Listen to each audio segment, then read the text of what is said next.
Coronavirus. Coronavirus. Coronavirus. Coronavirus. It's hard to believe that just 3 months ago, no one had even heard of it. A mysterious pneumonia outbreak in China. People here in China are alert but not alarmed. Now the virus has reached almost every country in the world. Economies are buckling under pressure, the cracks are widening in healthcare systems, and public spaces are deserted. It's an unparalleled global response to a disease.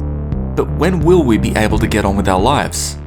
We want to have our country open. We want to return to normal life. Given the slow fuse of coronavirus, restrictive measures will take time to show results, during which the disease will either grow exponentially or slow to a manageable level. The measures that we have put in place have a major downward effect.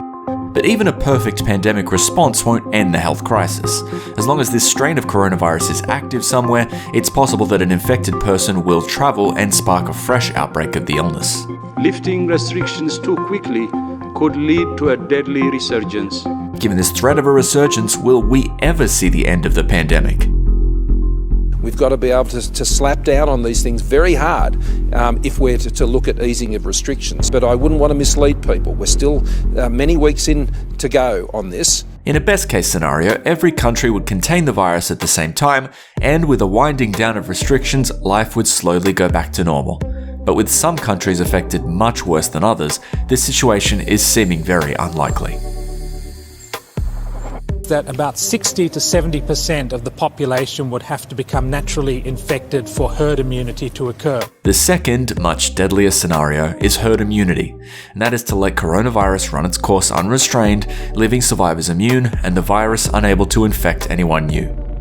It is a terrible idea. It might happen naturally, but it shouldn't happen deliberately. This would be the quickest way to eradicate the virus, but would have a terrible cost, leaving behind millions of dead and an utterly broken health system. Frankly, as a medical doctor, I don't think that's even ethical to deliberately say we're going to allow 60 or 70% of our population to be infected. The third possible ending is a long, complicated game of snuffing out pockets of the virus and widespread testing until a vaccine is distributed. For that to happen, researchers need to find a potential vaccine, check it kickstarts the immune system and actually prevents infection.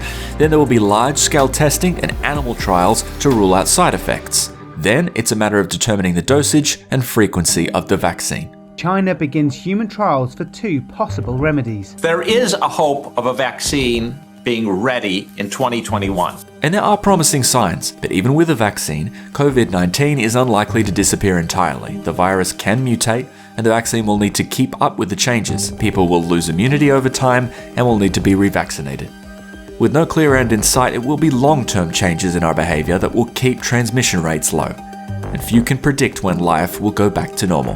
Firstly, we can't wish away this pandemic. We all want our lives to go back to what they were, but our lives have changed. And until we have a vaccine, we can't completely control the pandemic.